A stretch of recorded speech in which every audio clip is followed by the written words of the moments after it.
بنیر کے اندر سوات کے اندر ایک بہت بڑی آفت آئی کہ دیکھتے ہی دیکھتے لوگوں کے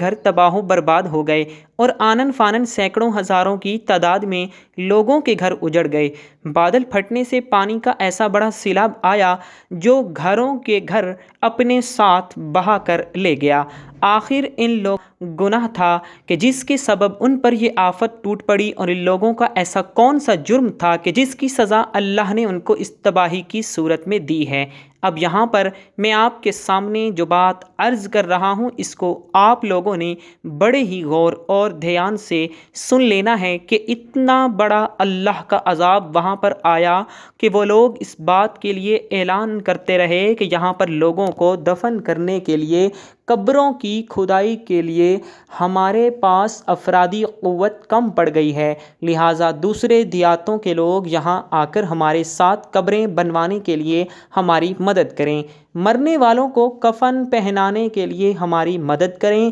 کیونکہ اتنی بڑی تعداد میں کفن بنانے کے لیے ہمارے پاس کپڑے موجود نہیں ہیں، لہٰذا دوسرے علاقوں کے لوگ ہمارے پاس کپڑا لے کر آئیں، اور ہماری میتوں اور جنازوں کو کندھے دینے کے لیے لوگ نہیں مل رہے، کندھے کم ہو گئے ہیں، لہٰذا آپ لوگ آ کر ہماری میتوں اور جنازوں کو کندھے دیں۔ یہاں تک کہ جو زیادہ تعداد خواتین کی تھی جو اس حادثے کا شکار ہوئیں، ان کو غسل دینے کے لیے ہمارے پاس عورتوں کی کمی ہے، لہٰذا دوسرے گاؤں سے عورتیں آ کر ہماری ان مرنے والی عورتوں کو غسل دیں اور ان کو کفن پہنائیں تاکہ ان کی تدفین کا عمل مکمل ہو سکے۔ یہ اتنی بڑی ان لوگوں کے اوپر آزمائش آئی کہ دیکھتے ہی دیکھتے چند ہی گھنٹوں کے اندر ان کا سب کچھ ہی اجڑ گیا اور وہ برباد ہو گئے، اور پانی اس طرح سے طوفانی لہروں کی صورت میں وہاں بہہ رہا تھا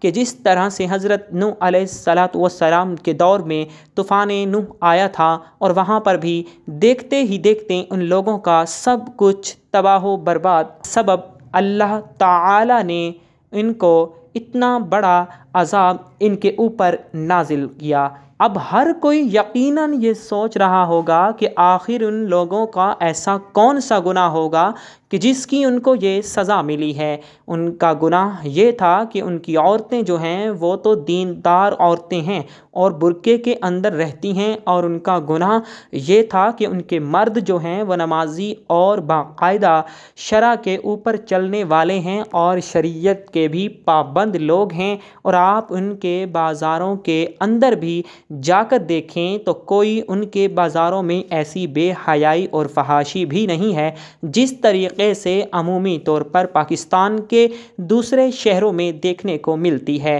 اسی طرح سے اس علاقے کے جو لوگ ہیں وہ کوشش کرتے ہیں کہ اسلامی اقدار کی مکمل طور سے حفاظت کی جائے اور اس پر عمل پیرا بھی ہوا جائے، تو بالآخر یہ سارا معاملہ دیکھنے کے بعد اس نتیجے پر پہنچا جا سکتا ہے کہ بحیثیت قوم یہ ہماری پوری پاکستانی قوم کا کوئی ایسا اجتماعی گناہ تھا کہ جس کی سزا کی زد میں وہ لوگ آ چکے ہیں۔ اور یہ جو آپ اکثر ایک جملہ سنتے ہیں کہ ہمیں نہ کردہ گناہوں کی سزا ملی ہے، تو اس بونیر کے اندر، سوات کے اندر، پیر بابا کے اندر، KPK کے اندر یہ جو سیلاب آیا ہے، اور اس طوفانی سیلاب کے اندر جو لوگ وہاں پر شہید ہوئے ہیں اور جو لوگوں کے گھر بار وہاں پر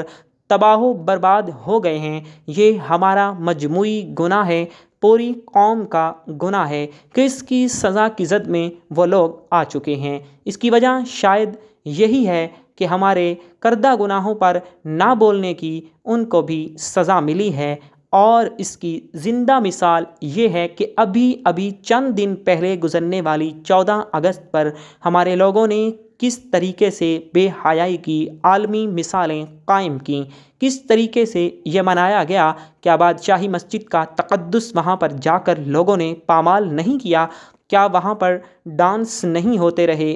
کیا وہاں پر ٹک ٹاکروں نے جا کر بے حیائی، فحاشی اور عریانی کی ویڈیوز نہیں بنائیں۔ بادشاہی مسجد کو دیکھ لیں اور مسجد وزیر خان کو آپ دیکھ لیں، مسجد قاسم خان کو آپ دیکھ لیں، اور آپ کے شہر اقتدار میں سب سے بڑی مسجد فیصل مسجد کو ہی آپ دیکھ لیں کہ وہاں 14 اگست والے دن کیا کچھ ہوا، کتنی فحاشی اور عریانی آزادی کے جشن کے نام پر وہاں پھیلائی جاتی رہی۔ 14 اگست والے دن جشن آزادی کے نام پر ہم نے اتنی زیادہ فحاشی، بے حیائی اور اتنی زیادہ گھٹیا حرکتیں کی کہ جس کی وجہ سے آج یہ دن دیکھنا پڑ رہا ہے۔ 15 اگست جمعہ کے دن سے شروع ہوئی ہے اور نہ جانے یہ سلسلہ کب تک جاری اور ساری رہے گا۔ اللہ تعالیٰ بحیثیت قوم ہم میں سے کچھ لوگوں کو سزا دے کر باقی لوگوں کے لیے عبرت کا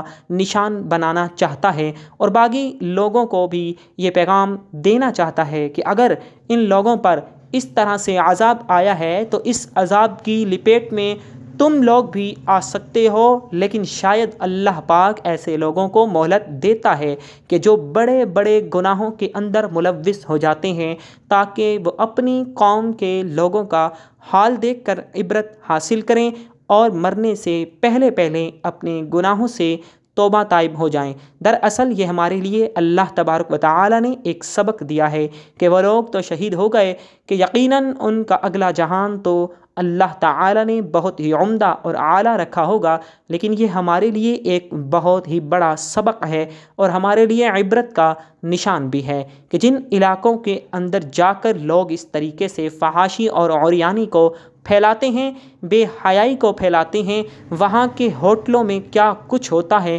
وہاں پر سیر گاہوں کی جو مخصوص جگہیں بنی ہوئی ہیں وہاں پر کیا کچھ ہوتا ہے۔ میں یہ سمجھتا ہوں کہ اس علاقے کے لوگوں نے بذات خود تو کوئی ایسا گناہ نہیں کیا تھا، کیونکہ ان کی خواتین برقع پوش ہیں، وہ باپردہ بازاروں میں خریداری کے لیے بھی آتی ہیں اور بے پردہ نظر نہیں آئیں گی۔ وہاں کے لوگ صوم و صلات کے پابند ہیں، ہر فرد سنت رسول صلی اللہ علیہ وآلہ وسلم کے مطابق داڑھی رکھنے کو اپنی خوش قسمتی سمجھتا ہے، سر پر ٹوپی سجاتا ہے، لیکن اللہ تعالی نے جو ہمارے گناہوں کی سزا ان کو دی ہے، تو دراصل اللہ نے ہمیں یہ پیغام دیا ہے کہ تم لوگ جن علاقوں میں جا کر یہ فحاشی، بد اخلاقی اور عریانی پھیلاتے ہو، وہ علاقے تباہ و برباد ہو چکے ہیں، اور اب تباہی ان علاقوں میں بھی آ سکتی ہے جہاں سے تم لوگ فحاشی اور عریانی کا بازار گرم کرتے ہو۔ اور ہمارے لیے